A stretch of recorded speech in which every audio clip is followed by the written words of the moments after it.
Welcome back to History for Hours. Tonight, we slip into the after-midnight streets of New York, where loyalty is tested in quiet rooms and trust is earned through years, not words. This is the world of Thomas Bilotti, a man known for steadiness, for standing firm beside powerful names, and for surviving in a world where one wrong move could change everything. Respect here wasn't taken by force, but built through reliability, patience, and knowing how to navigate shifting tides. Most people couldn't survive a life like this, not because of sudden danger, but because it demanded constant awareness and unwavering self-control. Before we settle in, take a moment to like the video and subscribe. Only if you genuinely enjoy these long, slow journeys through history's shadowed corridors. And if you're listening right now, drop a comment with your location and local time. I love knowing where these stories travel. Now dim the lights, let the city hush deepen, and settle in as we ease into the loyal, watchful story of Thomas Bilotti. Thomas Bilotti had a way of disappearing into a room. It wasn't about his physical presence, though he was a big man, with broad shoulders and a jaw that had known its share of hard conversations. No, it was something quieter.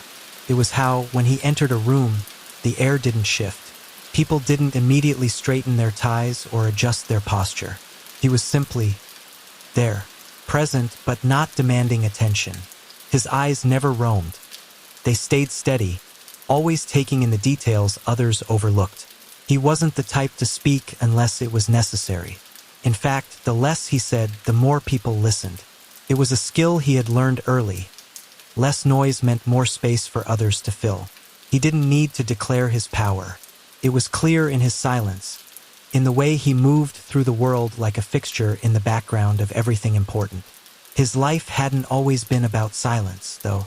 As a young man, he had been eager to prove himself. He had the fire that all young men do, the desire to climb, to make a name, to be seen. But in the end, it wasn't the name you made for yourself that mattered. It was the space you occupied in the world around you, and how well you held that space when everything started to change. Thomas wasn't born into power. He had to earn it, and earn it he did, through patience, loyalty, and the quiet but unshakable reliability that others learned to trust. As a young man growing up in a world where respect was earned through action rather than words, he found himself drawn to men who valued loyalty above all.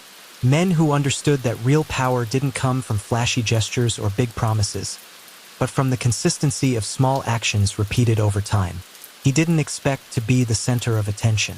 He never chased the spotlight.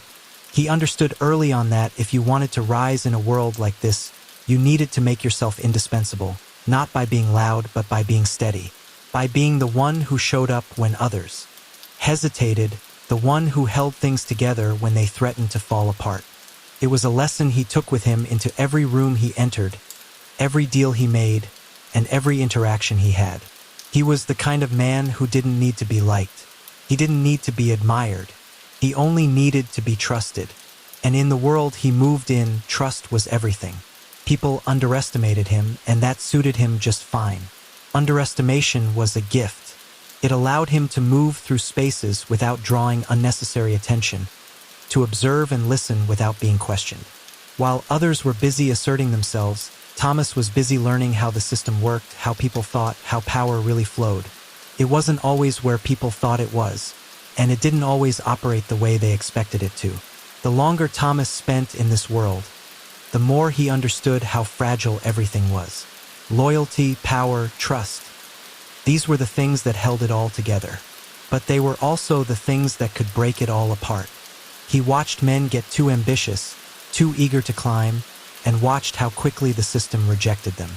He watched others make the mistake of thinking loyalty was a commodity that could be bought and sold, and how swiftly it could be lost when it was treated that way. As the years passed, Thomas became a fixture in the background of the family's operations. He wasn't flashy. He didn't make headlines, but his influence was undeniable. He had a way of making sure things went smoothly, of ensuring that the necessary actions were taken without drama. He made sure deals were kept, promises were honored, and things ran on time. But Thomas was no fool. He understood that power was never permanent. It was something that had to be earned and then re-earned every single day. And as much as he had managed to make himself a trusted figure in the family, he knew better than most that nothing was guaranteed. Not loyalty, not respect, and certainly not power. The turning point in his life came not with a bang, but with a whisper. A small change in the air, the kind that most people would have missed. The boss was getting older, and with age came vulnerability. Others saw it too. They saw the cracks forming in the power structure, the little fractures in the foundation that had held things together for so long. Thomas had spent years listening, observing, and quietly placing himself in the right spots. Now, he found himself standing at a crossroads. He could continue to be the man in the background, the one who kept things running smoothly but stayed out of the real action. Or he could take his place at the table, step forward, and claim the position he had been working toward his whole life. But stepping forward wasn't as simple as it seemed. The dynamics were shifting.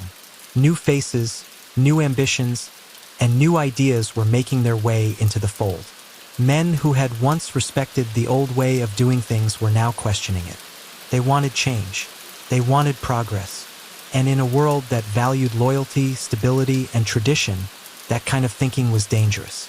Thomas wasn't interested in changing things for the sake of change. He believed in the old way, the way that had kept things steady and reliable for all these years. But he also knew that change was inevitable. The question wasn't whether it would come, but how he would handle it when it did.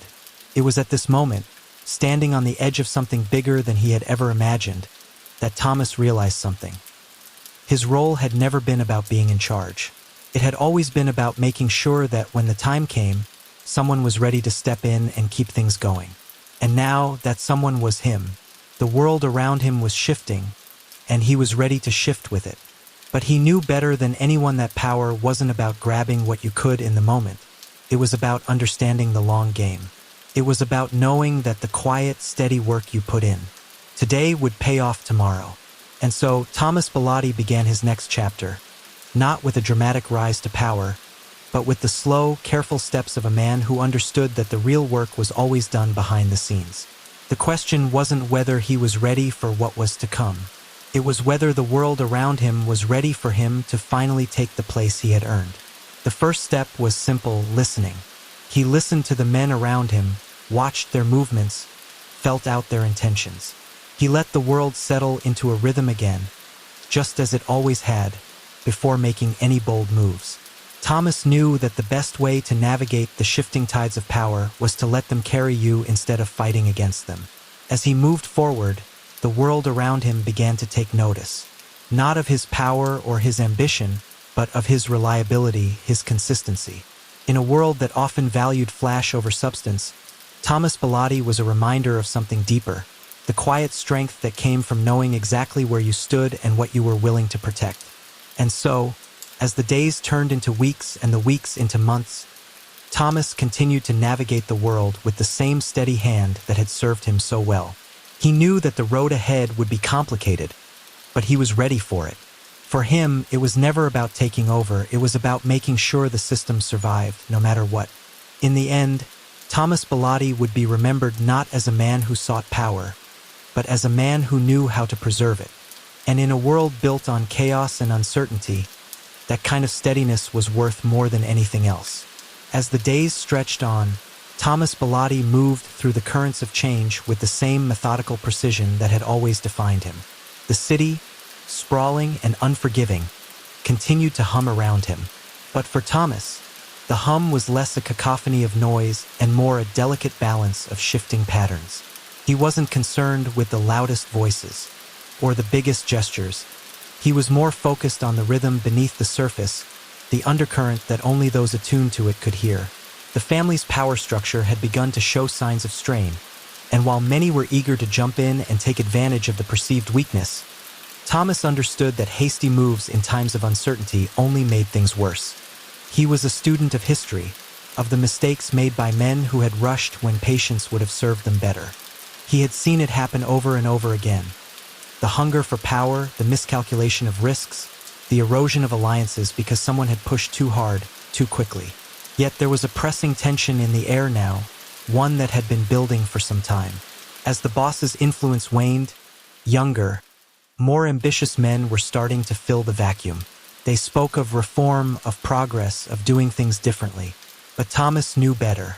Change, when it was introduced too abruptly, had a way of unraveling the very things that had kept everything intact for so long.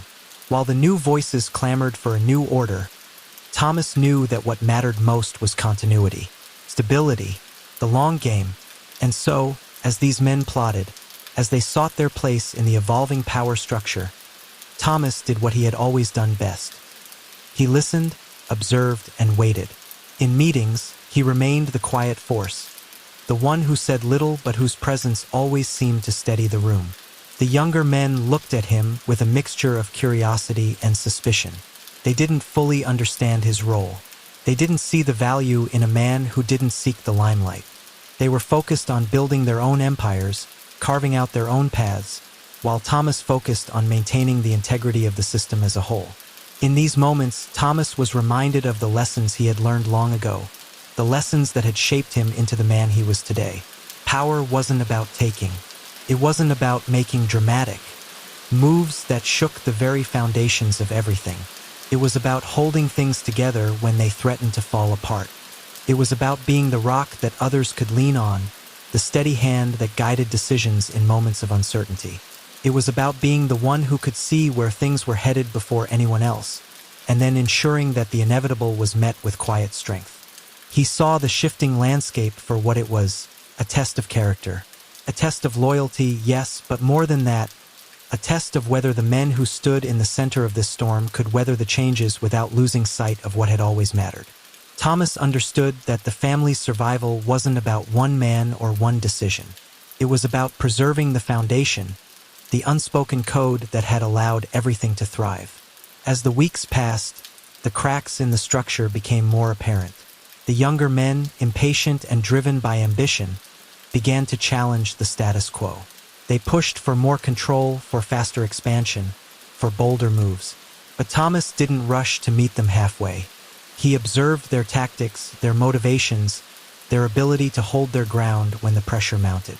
He knew that their hunger for change was driven by a need to prove themselves, to make a mark. But he also knew that not every change was necessary, and not every new idea was worth pursuing. Some things, he believed, were better left untouched. The heart of the family, the quiet stability that had sustained them for so long, needed to be protected, not by force or coercion, but by the same steady hand that had always guided the ship through stormy seas. And so, as the winds of change blew ever stronger, Thomas remained the constant. The man who didn't need to announce his intentions, who didn't need to stake his claim with bold proclamations.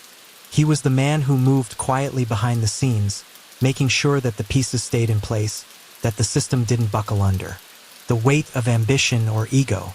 One evening, as the sun dipped below the horizon and the city began to glow with the familiar pulse of night, Thomas found himself once again standing at the threshold of a new challenge. The family, its foundation now tested by time and turmoil, was on the brink of something new. A transition, a reshaping. He knew that, in the coming days, he would be called upon to make decisions that would affect not just the immediate future, but the legacy of everything that had come before. As the cool night air brushed against his skin, Thomas reflected on the path he had taken to get here. It hadn't been a glamorous journey, nor a quick one, but it had been a journey of steady, unwavering commitment to something greater than himself. He had spent years building trust, earning respect, and proving that loyalty, when given with integrity, could hold more weight than any flashy display of power. He had made his mark, not in the loudest way, but in the most enduring one. And now, as the family faced its next chapter, Thomas Bilotti understood that the quiet work he had always done would be more important than ever. The challenge now wasn't just about keeping things intact. It was about making sure that, as the world continued to change, the heart of the family, the values that had always guided them, remained strong. And as he stood there, watching the city below him, Thomas knew one thing for sure. The story was far from over. The winds of change were always blowing, but the question was whether the structure could withstand them. As the storms of ambition and power surged around him, Thomas prepared himself for the next step, whatever it might be, because in a world that never stopped shifting, the steady hand would always be the one to guide it through the turbulence. The question, then, was not whether Thomas would play his part.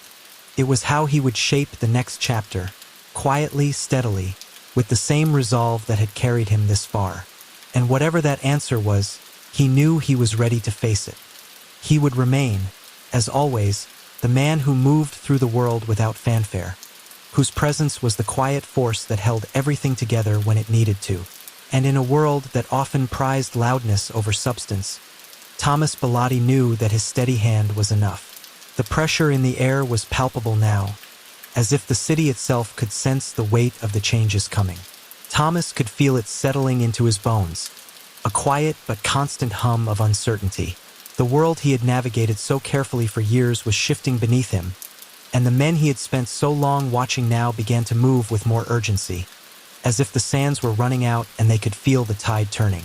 Ambition rippled through the ranks, and the hunger for something new, the promise of faster, larger, bolder, began to carve its way into the family's once unshakable foundation.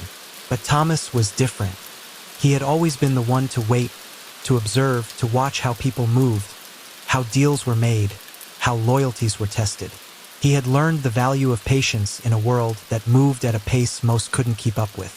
While others chased headlines or made brash decisions, Thomas stood in the background, knowing that the true power came not from rushing into the fray, but from knowing when to let the noise pass and act only when necessary. He'd seen what haste could do. It could burn bright, but it would always burn out, leaving nothing but ashes behind. Men who tried to rush their ascent, who made their names known in a flash of speed, were usually gone just as quickly. The ones who lasted, who built something that didn't collapse when the wind picked up, were the ones who understood that true power wasn't about speed or volume. It was about consistency. It was about being the still point in a world that constantly spun. Yet, even with all his calm, Thomas knew that things were about to change. Something had to give.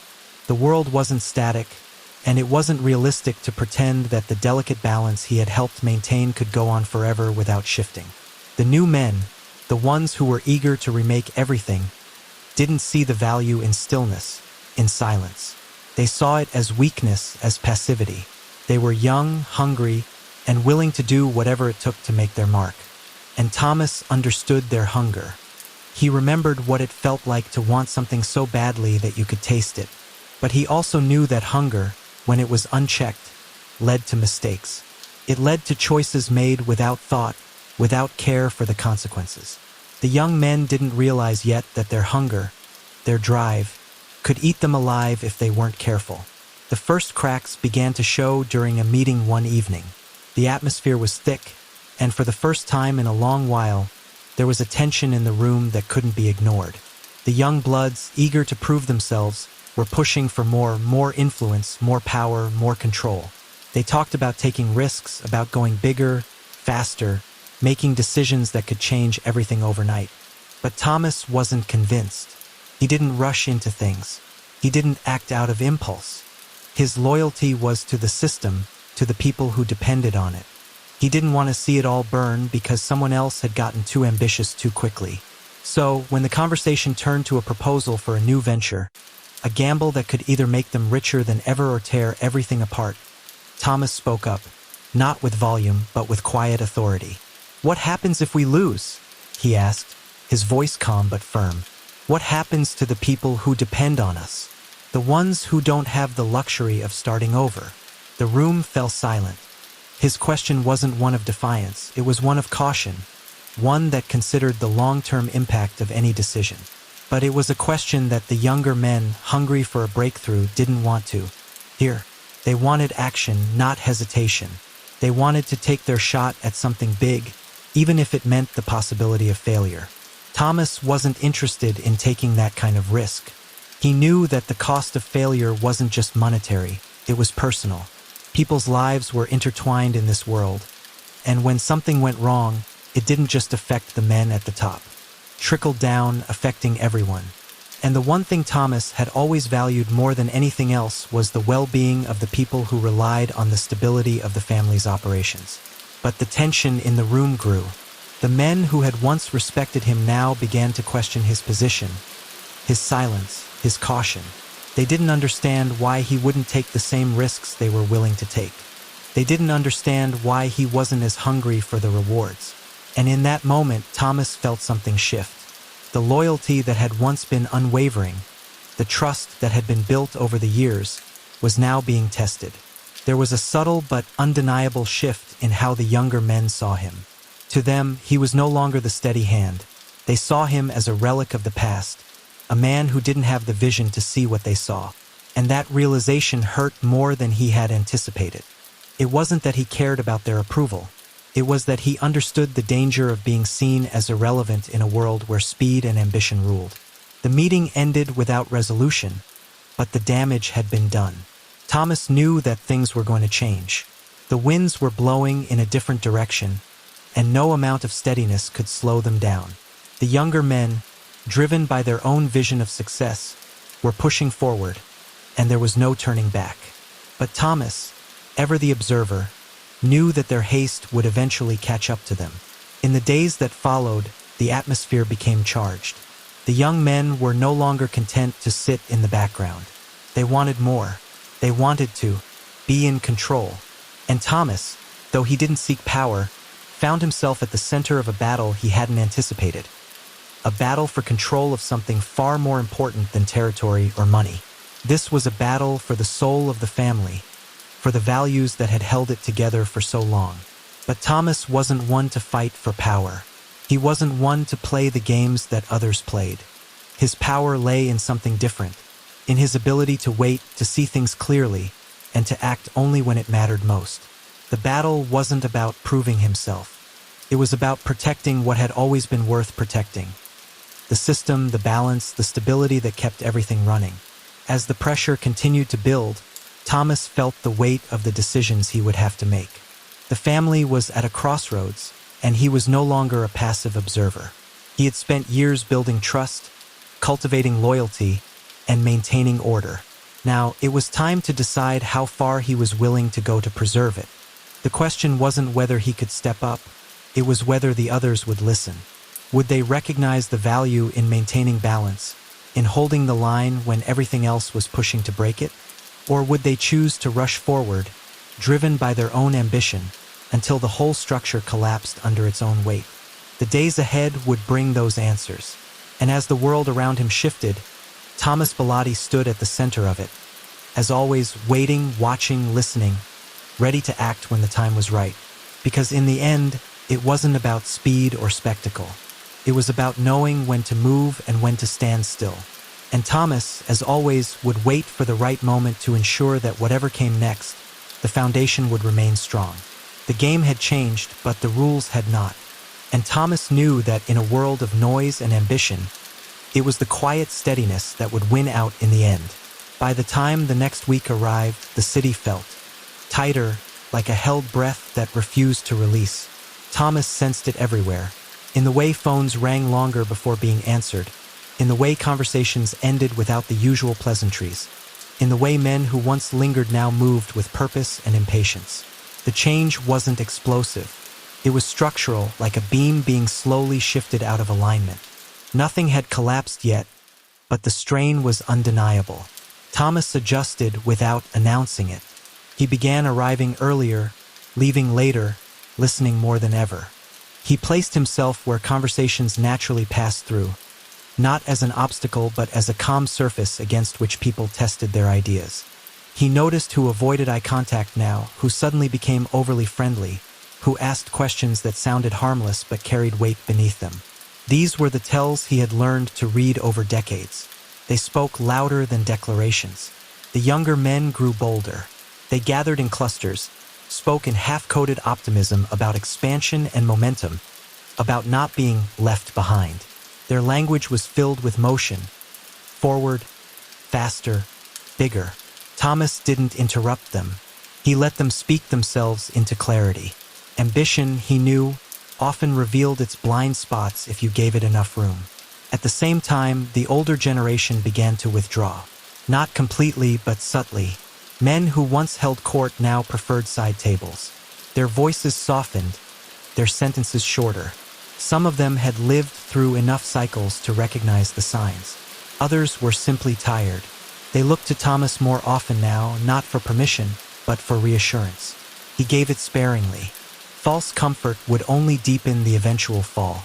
One evening, Thomas sat with a man he had known for years, someone who had once been fearless and now looked worn by the effort of staying relevant. They spoke quietly, the way men do when neither wants to admit the truth outright. "They don't want to wait anymore," the man said, staring into his glass. Thomas nodded. "Waiting feels like losing when you don't know what patience buys." The man exhaled slowly. "And what does it buy?" "Time," Thomas said. "And time buys correction." That was the difference between them and the younger men. Thomas had learned that mistakes made slowly could be fixed. Mistakes made quickly often could not. The system they were part of wasn't fragile by accident. It was fragile because it was human. And humans, when rushed, broke things they didn't yet understand. Still, Thomas wasn't naive. He knew restraint alone wouldn't hold back momentum forever. Systems survived by adapting, not freezing. The question was how to guide that adaptation without tearing the fabric that held everything together. He began quietly reinforcing certain routines. Documentation tightened, lines of communication clarified, contingencies prepared. Not because disaster was inevitable, but because preparedness softened outcomes. Then came the requests. They arrived indirectly at first. Someone wanted Thomas's opinion on a hypothetical scenario. Someone else asked whether he would support a future direction, spoken vaguely enough to allow deniability. Thomas answered carefully, never committing to abstractions. He spoke only about principles. Stability, responsibility, the cost of disruption. Some listeners understood. Others heard only resistance. A few began to interpret his caution as obstruction. That realization landed heavier than he expected. Thomas had never positioned himself as a gatekeeper. He had seen himself as a steward. But stewardship often looks like obstruction to those who want speed without consequence. He recognized the danger immediately, not because he feared being sidelined, but because misreading roles led to reckless decisions. If the younger men saw him as an obstacle, they might choose to move around him rather than with him. And that was how systems fractured. He decided to act, not forcefully, but visibly. At the next gathering, when the room buzzed with plans and projections, Thomas spoke earlier than usual, not to shut anything down, but to frame the conversation. He reminded them of recent near-misses, of times when a pause had saved weeks of repair. He spoke about people beyond the room, drivers, clerks, families, without invoking guilt or sentiment. He spoke in the language of consequence. "You can move fast," he said evenly, "or you can move far. Doing both takes discipline." The room was quiet after that. Not agreement, just consideration. For some, it was the first time they had heard anyone articulate restraint without fear. For others, it confirmed what they already believed, that Thomas represented an older rhythm they were ready to outgrow. That night, Thomas walked longer than usual. The city's lights reflected off wet pavement, stretching into uncertain shapes. He thought about relevance, about how every generation believed it was the first to move faster than wisdom. He thought about his own younger years, the impatience he had barely managed to temper. Perhaps this tension was not failure but inevitability. What mattered was how it resolved. Over the next days, lines became clearer. A few men aligned themselves openly with the push for rapid change. Others remained undecided, watching carefully. Thomas noticed that those who hesitated often did so not out of fear, but out of responsibility. They had too many people depending on them to gamble recklessly. These were the ones Thomas quietly strengthened, sharing information, reinforcing trust, ensuring they weren't isolated. It wasn't a takeover or a countermove. It was balance building. Then something unexpected happened. One of the younger men, sharp, ambitious, usually dismissive of caution, came to Thomas alone. No entourage, no performance. Just a question. What happens if we're wrong? Thomas didn't answer immediately. He let the silence do its work. Then you learn, he said, visibly. At the next gathering, When the room buzzed with plans and projections, Thomas spoke earlier than usual, not to shut anything down, but to frame the conversation. He reminded them of recent near misses, of times when a pause had saved weeks of repair. He spoke about people beyond the room, drivers, clerks, families, without invoking guilt or sentiment. He spoke in the language of consequence. You can move fast, he said evenly, or you can move far. Doing both takes discipline. The room was quiet after that. Not agreement, just consideration. For some, it was the first time they had heard anyone articulate restraint without fear. For others, it confirmed what they already believed, that Thomas represented an older rhythm they were ready to outgrow. That night, Thomas walked longer than usual. The city's lights reflected off wet pavement, stretching into uncertain shapes. He thought about relevance, about how every generation believed it was the first to move faster than wisdom. He thought about his own younger years, the impatience he had barely managed to temper. Perhaps this tension was not failure but inevitability. What mattered was how it resolved. Over the next days, lines became clearer.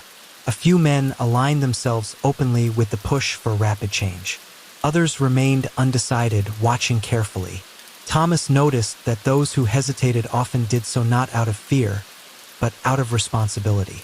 They had too many people depending on them to gamble recklessly. These were the ones Thomas quietly strengthened, sharing information, reinforcing trust, ensuring they weren't isolated. It wasn't a takeover or a countermove. It was balance building. Then something unexpected happened. One of the younger men, sharp, ambitious, usually dismissive of caution, came to Thomas alone. No entourage, no performance. Just a question. What happens if we're wrong? Thomas didn't answer immediately. He let the silence do its work. Then you learn, he said, finally. But only if you haven't destroyed the system that lets you recover. The younger man nodded, not fully convinced, but thoughtful. That moment mattered more than any vote or declaration. It meant doubt had entered the room. Doubt, Thomas believed, was the beginning of wisdom. The city didn't slow down. Neither did the pressure. But something shifted. Conversations became more precise. Proposals more measured. Not because Thomas demanded it, but because the cost of recklessness had been articulated clearly enough to be felt. Still, the reckoning hadn't passed. It had merely changed shape. Thomas felt it in his chest on quiet mornings, in the way sleep came lighter now, in the way his instincts stayed alert even at rest. He knew the coming chapters would ask more of him, not in strength but in judgment, not in dominance but in restraint. He accepted that, because he had always known this truth, even if he had never spoken it aloud. The most dangerous moments were not when power was challenged, but when it was misunderstood. And his role, now more than ever, was to make sure understanding arrived before damage did. The story was still unfolding. The ground beneath it was shifting, and Thomas Bilotti remained where he had always been, standing quietly at the point where patience met consequence, waiting for the moment when the right action would matter more than any action at all. The days blurred together like the steady rain that had begun to fall more often, washing the streets clean of the old and leaving the new to settle in. Thomas moved through them with the same deliberate rhythm, his presence steady in the face of growing tension. While others around him rushed to act, to prove their power, to stake their claims, Thomas remained the calm at the center of it all, unflinching. He had lived long enough to know that the rush to dominate only made the inevitable fall harder to bear. He wasn't interested in rushing forward. He was interested in making. Sure, things didn't collapse when the pressure inevitably mounted. The city seemed to breathe in sync with him, its pulse steady, even when chaos threatened to break through. But Thomas felt the strain, the pressure mounting beneath the surface.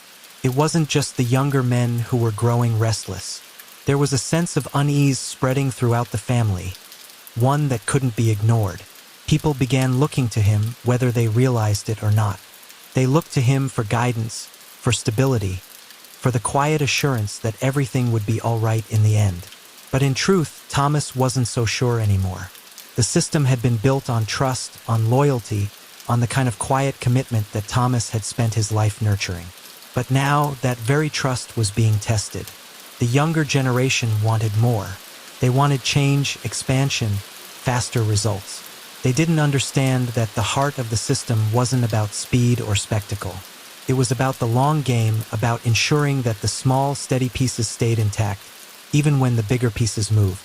He had tried to make them understand. He had tried to explain that stability wasn't a luxury. It was a necessity. But there were only so many times you could say the same thing before people stopped listening. They were eager, hungry for power, for recognition. And when people are hungry, they do foolish things. Thomas had seen it time and time again, and he knew it wouldn't be long before someone made a move that couldn't be undone. Came sooner than he expected. One night, as the city lay under a blanket of silence, a quiet conversation unfolded in one of the smaller rooms at the heart of the family's operations. Thomas had been invited not as a speaker, but as an observer. The young men, those who had once respected him but now saw him as a relic of the past, were making their case. They were pushing for change, for control, for a vision that didn't include the steady hand of tradition. They spoke with confidence, with a sense of inevitability, as though they were the ones who understood what the future demanded. Thomas listened, his face unreadable. He could see where it was going, and he wasn't surprised. But that didn't make it any easier. The tension in the room grew thicker, like the storm clouds that had been gathering outside. The young men didn't understand the weight of the decisions they were making. They didn't understand the consequences of their actions. And that, more than anything, worried Thomas. He knew that if they moved forward with their plans, it wouldn't just be the family structure that would crumble. It would be the lives of everyone who depended on that structure. Finally, when the room grew quiet, Thomas spoke. His voice was low, measured, but it cut through the tension like a knife. "You want to move faster," he said, his eyes scanning the faces in front of him. "You think speed will get you what you want, but you're ignoring the price that comes with it. The faster you move, the more you risk losing. And the cost isn't just financial. It's personal. It's the people who depend on this system, the ones who don't have the luxury of picking up the pieces when it all falls apart." For a moment, the room was silent. The younger men exchanged glances, unsure of how to respond. Some of them were frustrated, their ambition pushing them to dismiss his words. Others were thoughtful, the weight of his message starting to settle in. But no one spoke. No one acknowledged the truth that hung in the air between them. Thomas stood slowly, his gaze never leaving the group. "This system is built on trust," he continued. "Not on speed, not on ego, not on the desire to make a name. It's built on trust. And trust takes time to build. But it can be destroyed in an instant. You may think you're ready to move faster, to take what you think you deserve, but the system will remind you of its power. And when it does, it won't care how fast you ran. It will care only about who's left standing." He paused for a moment, letting his words sink in. "I'm not asking you to slow down. I'm asking you to be smarter, to think ahead, not just for yourselves, but for everyone who's counting on you to make the right decision." With that, he turned and walked out of the room, leaving behind a group of men who were forced to confront the reality of the situation. They didn't know it yet, but Thomas's words had planted a seed of doubt in their minds. Doubt about their rush, about their hunger for power, about the consequences of their decisions. As Thomas walked through the corridors of the family's operations, he felt the weight of the moment settle around him. He didn't know what would come next, but he knew this. Whatever happened, he had done what he could. He had spoken the truth, even when it wasn't the truth they wanted to hear. And now he could only wait and see how it played out. Outside, the storm raged on, its winds howling through the city. But Thomas stood firm, knowing that the true test of his loyalty and his steadiness wasn't in the calm moments, but in the storms.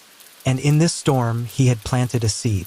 Whether it would take root or be swept away by the winds of ambition, only time would tell. But for now, Thomas Bilotti knew one thing for sure. The family's survival, their future, would depend on whether they could find a way to balance ambition with the slow, steady rhythm that had kept them alive for so long. The days after the meeting with the younger men seemed to stretch on without changing much. The city continued its usual pulse. Cars honking, people walking with purpose, buildings casting long shadows as the sun sank lower each evening. But Thomas could feel the undercurrent of tension growing. It wasn't the kind of tension you could point to directly, but more like the gradual weight of water rising behind a dam. You didn't know when it would break, but you knew it would eventually. Thomas had always preferred the quiet moments after something significant happened, where he could sit back and watch how people would respond without the pressure of acting immediately. He knew that in times of uncertainty, reaction often said more than action. People spoke less now, but their words carried more meaning. The way they looked at each other, the way they chose their alliances, these were the signals Thomas watched for. The younger men, eager for change, hadn't given up on their ambitions. They continued to press for faster movements, for more territory, for a greater influence in the family. But Thomas knew better than to dismiss them. He had seen that kind of hunger before, sharp, focused, sometimes naive. They were hungry for power, but they didn't yet understand the cost of it. He could hear it in their words, the impatience beneath their assertions. They were ready to push the limits of what had kept the family safe, to challenge the very structure that had given them the power they enjoyed. But Thomas, as always, kept his distance. He didn't need to be the one to speak the loudest or make the boldest move. His place, he had learned long ago, was to make sure the foundation stayed intact, even when everything above it was shifting. He had been doing this his whole life, holding things together in ways others didn't notice, stepping in only when something was about to slip. And he would do it again. There were moments when he could feel the isolation of his position. He wasn't part of the young men's rush, but he wasn't fully embraced by the older generation either. They respected him, certainly, but they had their own lives to manage. They were beginning to fade from the front lines, and there was little room for anyone who wasn't actively vying for influence. Thomas had always kept a bit of distance from everyone. It was his way of protecting himself, of not getting too involved in the games that others played. But now, he felt that distance growing wider, more defined, and it was something he wasn't entirely comfortable with. He spent more time in the quiet corners of the family's operations. Offices that smelled of paperwork and coffee. Rooms where things got done without fanfare. These were the places where people still came to him, quietly, seeking advice or just needing reassurance that the work would get done, that things would continue on, even when the future seemed uncertain. Thomas hadn't sought this position. It had come to him gradually, as all things did. But now that he had it, he understood its weight. It wasn't enough just to keep the peace. He had to actively maintain it. One evening, as he sat in the small back office, going over papers that were now routine to him, the door opened softly. He looked up, expecting to see the usual face. A clerk, a driver, someone with a question. Instead, it was a familiar face, but one that hadn't appeared in his office for months. It was Sal, one of the older men, a figure who had seen much of the family's history from the inside. He was stooped now, a little slower in his movements, but his eyes still held that sharpness that had once been his trademark. He had always been someone who didn't speak unless he had to, someone whose presence in a room was both commanding and unobtrusive at the same time. "Evening, Thomas," Sal said, his voice gruff but not unkind. "Mind if I sit for a minute?" Thomas gestured to the chair across from his desk. "Of course, Sal. What's on your mind?"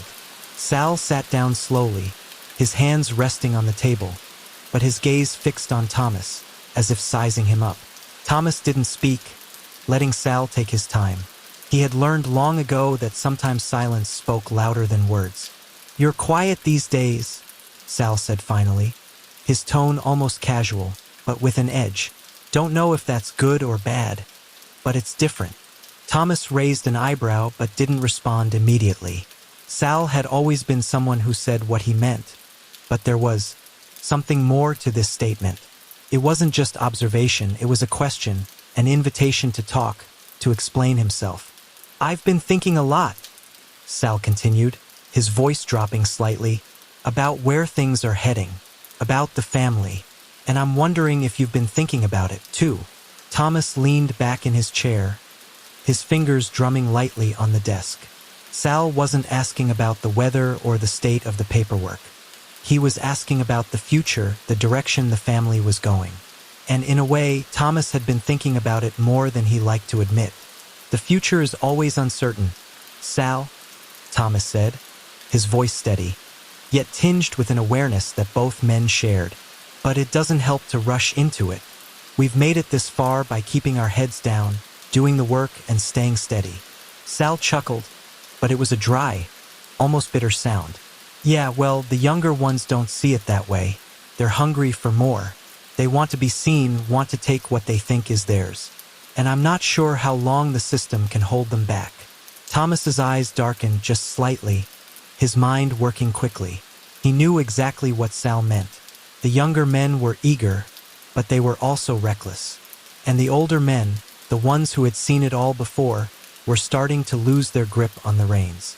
They wanted change, but they didn't have the energy to control it.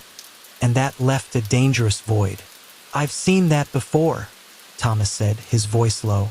But we've been here before, Sal. The family's gone through these changes, these pushes for something faster, something bigger. We've always come out the other side because we remembered what mattered. We didn't forget who we were or what we built. Sal nodded, but his eyes grew distant. I just don't know, Thomas.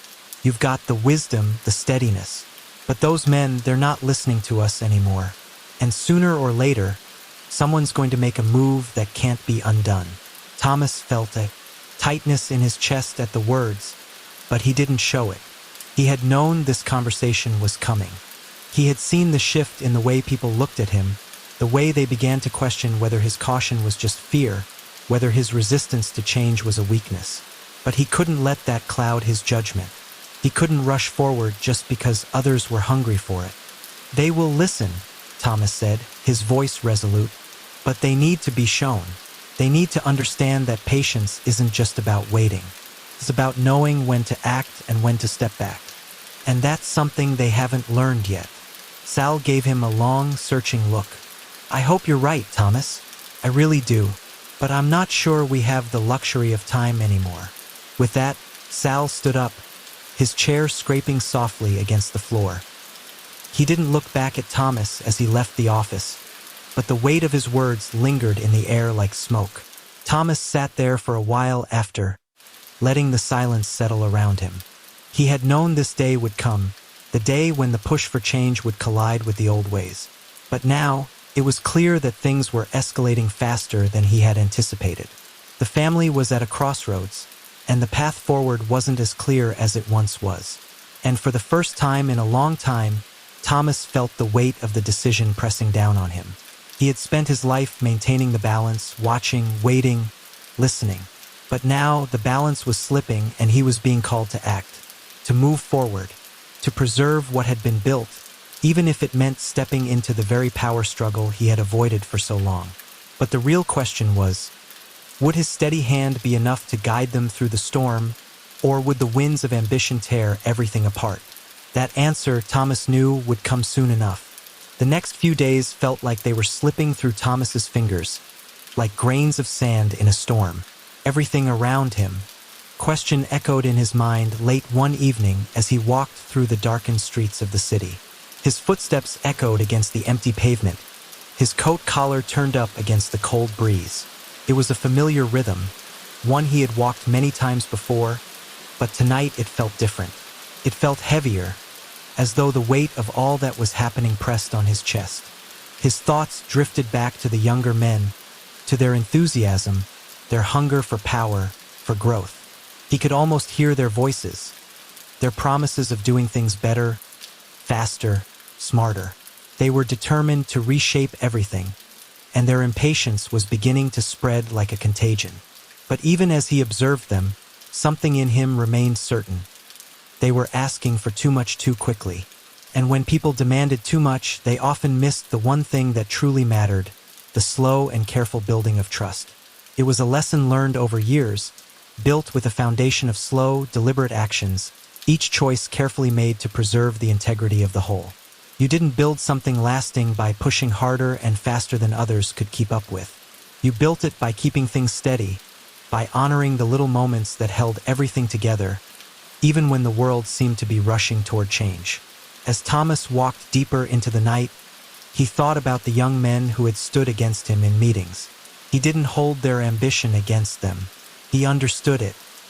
He had felt it himself long ago when he was eager to make his mark and prove his worth. But he had also learned that ambition could blind you to the risks that came with it, could make you reckless, could make you forget what was truly important. Thomas's mind turned to the family, to the people who depended on him, even if they didn't realize it. The drivers, the warehouse workers, the shopkeepers, ordinary men and women who made the wheels turn without fanfare. They were the ones who would suffer the most if the world shifted too suddenly. And Thomas's responsibility, above all else, had always been to protect them, to ensure that their lives weren't upended by ambition or greed. He paused on the corner of a quiet street, his eyes drifting up to the skyline in the distance. The city seemed unchanged, yet everything beneath the surface was shifting. The question, he realized, wasn't about whether the family would survive. It was about how it would survive. Would it be through the flash of speed and ambition, the promise of quick gains, or would it be through the careful, deliberate work that had gotten them here in the first place? As he stood there, lost in thought, his phone buzzed in his pocket. He pulled it out, checking the message. It was from Sal. "Meet me tomorrow. I think it's time we talk. About everything." The weight of the message settled into him. Sal wasn't a man who reached out lightly. He didn't ask for meetings without a reason. Thomas had always trusted him, and he knew that this meeting would be important. It would either be the moment when they found a way to navigate this storm together, or it would mark the beginning of a deeper divide. He knew Sal, and he knew that Sal wasn't someone who would come with grand declarations. He would come with facts, with truth. He would come with a message that Thomas would have to listen to, whether he liked it or not. The rest of the walk home passed in a blur. He didn't allow himself to entertain too many thoughts, focusing instead on the steady beat of his steps, the rhythm that had always kept him grounded. When he reached his apartment, he let himself in, locking the door behind him. He didn't turn on the lights right away. He just stood there, in the dark, letting the silence wash over him. The next few days were filled with the usual bustle, calls, meetings, reports. But the message from Sal hung over everything. It wasn't about the meeting itself. It was about what came after, what Sal had decided was important enough to talk about. And Thomas knew, deep down, that whatever Sal had to say would shape the next phase of this uneasy transition. He spent the evening in his office, writing out his thoughts, trying to make sense of what had been building over the past few months. He hadn't been blindsided, but he had been caught off guard. The way the world was shifting, how quickly the younger men had begun to question everything, had thrown him off balance. They had seen his steadiness as a weakness. They had mistaken caution for cowardice. But that was the way of the world now, wasn't it? Speed, noise, the chase for immediate results, the rush to grab power before someone else took it from you. The question wasn't whether Thomas could match that pace. It was whether he needed to. As he leaned back in his chair, staring at the ceiling, he knew the decision would come soon. It wasn't about fighting the inevitable. It was about choosing how to meet it. Would he continue to stand as the steady hand, the one who guided the ship through the storm? Or would he step into the fray, at risk of losing everything, in order to secure a future that he didn't entirely believe in? The next day, as he walked into the dimly lit meeting room where Sal was waiting, he knew one thing for sure. The moment of decision had arrived. The family was at a crossroads, and so was he. The only question was whether he could hold the line, or whether it was time to let go. And as the door closed behind him, he understood that the time to wait was over. Thomas stepped into the room and immediately felt the weight of the silence. It wasn't oppressive, but it was thick with meaning. Sal sat at the far end of the table, a glass of whiskey resting in front of him, untouched. The low light from a single lamp flickered across his face, casting sharp shadows that made him seem older, worn. The years had settled into Sal's face like cracks in a well-used book, each line a story, each wrinkle a lesson learned. He didn't stand to greet Thomas. There was no handshake, no formalities. Sal wasn't that kind of man. He'd never needed to be. Instead, he simply nodded toward the chair across from him, a gesture that spoke volumes more than words could. Thomas took the seat, his movements slow, deliberate. He didn't need to rush. In a room like this, with a man like Sal, speed wasn't the answer. Sal studied him for a moment, his eyes sharp and piercing, as though searching for something hidden beneath Thomas's calm exterior. "You've been thinking about this?" Sal said quietly, breaking the silence. It wasn't a question. It was a statement, one that acknowledged the understanding between them. "I can tell, but I think you're still waiting for someone to make the first move." Thomas didn't respond immediately. He let the words hang in the air. Sal wasn't wrong, but Thomas wasn't sure how to explain the thoughts that had been weighing on him. This meeting, these moments, felt heavier than anything he had dealt with in years. The family, his role, the younger men who were so eager to push the system toward something new. It was all coming to a head now, and Thomas had to decide what part he would play in what came next. "Maybe I am," Thomas replied after a moment, his voice steady. "But maybe the first move isn't mine to make." Sal took a slow sip of his drink, his eyes never leaving Thomas. The ice clinked softly in the glass, and the faintest hint of a smile tugged at the corners of Sal's lips. "You've always been careful, Thomas. Too careful for your own good sometimes. But maybe that's what this family needs. Maybe that's why we've lasted this long." Thomas didn't say anything. He wasn't sure how to respond to that. He had always believed that his steadiness was what kept things together, that his careful hand was the reason they hadn't collapsed like so many other organizations had before them. But Sal's words felt like a challenge. Test of whether Thomas was still the man who could keep things steady, or if his caution had become something else, something that no longer served its purpose. "You know," Sal continued, "I've seen plenty of men come and go, some fast, some slow. Some who thought they could take over, some who thought they could wait it out. But there's one thing that separates the ones who last from the ones who don't." Thomas raised an eyebrow, though his expression remained neutral. "What's that?" "Knowing when to act," Sal said, his tone low and serious. "You can wait all you want, but if you don't act when it matters, you'll get left behind. You'll be forgotten, just another part of the past." The words hung in the air between them. Sal's gaze was unyielding, challenging Thomas to confront the very thing he had been avoiding, the question of whether he was still relevant in a world that seemed to be moving without him. Thomas leaned back in his chair, his fingers steepled in front of him, eyes focused on the table. The room was quiet again, the only sound the soft tick of a clock on the wall. He wasn't afraid of the truth Sal was presenting. He had seen enough in his life to understand the importance of timing. He had lived with the consequences of waiting too long, of acting too late. But he had also seen what happened when men acted without thinking, when they rushed forward without considering the cost. "I know when to act, Sal," Thomas said quietly, his voice steady but carrying an edge that made the older man pause. "But I also know when not to, and right now it's not about acting for the sake of action. It's about knowing what happens when everything changes and deciding whether to hold onto the past or embrace the future." Sal studied him, his eyes narrowing slightly. The weight of Thomas's words seemed to settle in the room. It was a rare thing, this honesty, and Sal knew it. Thomas wasn't a man who spoke often about such things. He wasn't one to reveal his doubts or fears. But here, in this room with Sal, there was no hiding. Sal took another sip of his whiskey, his expression unreadable. "You've always been the steady one, Thomas. The one who doesn't get caught up in the noise. But the world's changing, and so is this family. The question is, are you ready for that change? Or are you going to watch it pass you by?" Thomas sat silently for a long moment. The question wasn't easy to answer.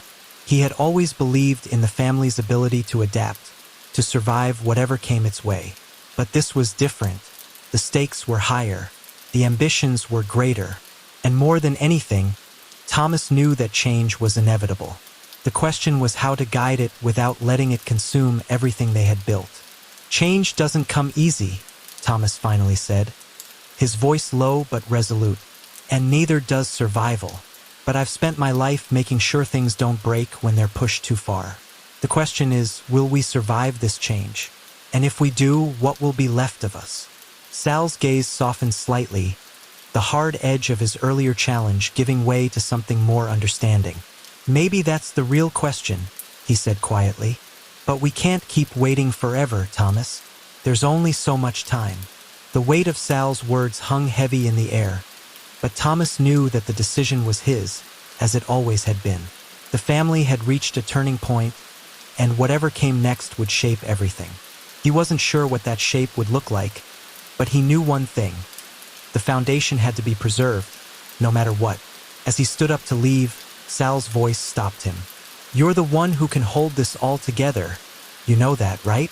Thomas nodded, though his mind was still heavy with the conversation, with the burden of the decisions ahead. "We'll see."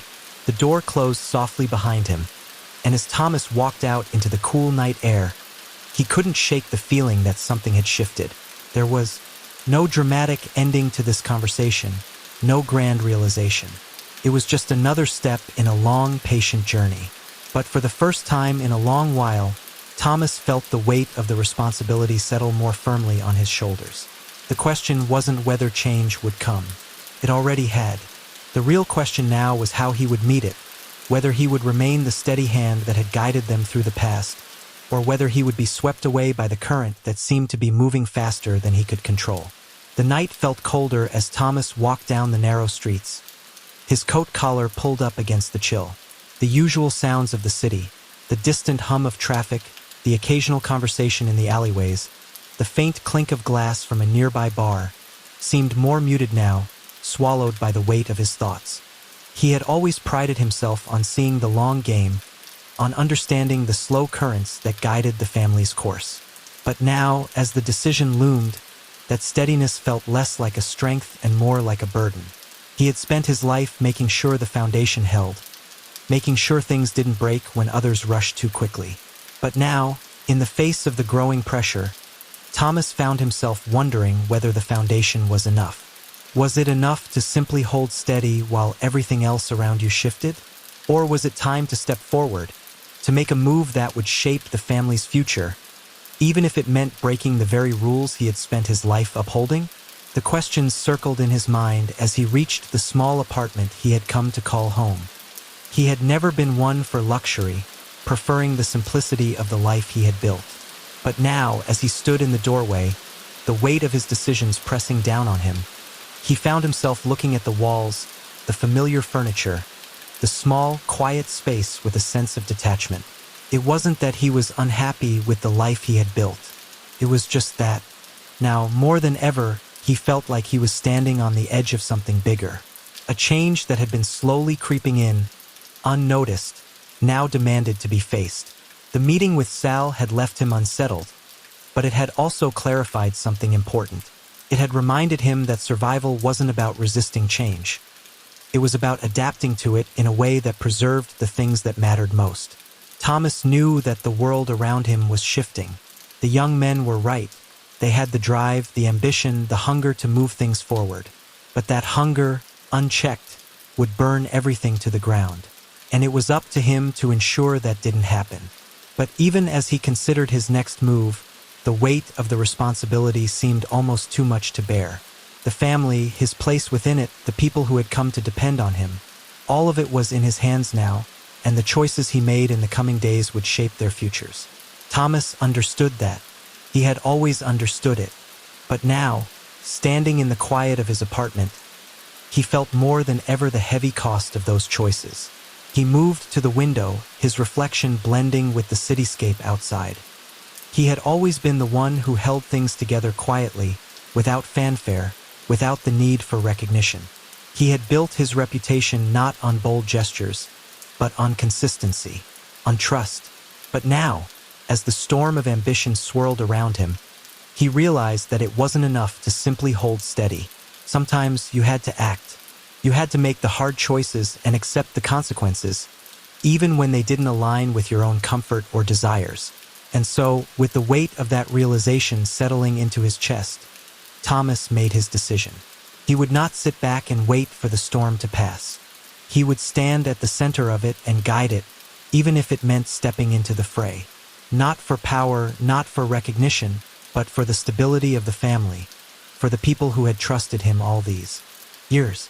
He picked up the phone, his fingers pausing for a moment over the receiver. It wasn't a decision he made lightly, but it was the one he had to make. The room was quiet, the city outside still, as if waiting for him to make the first move.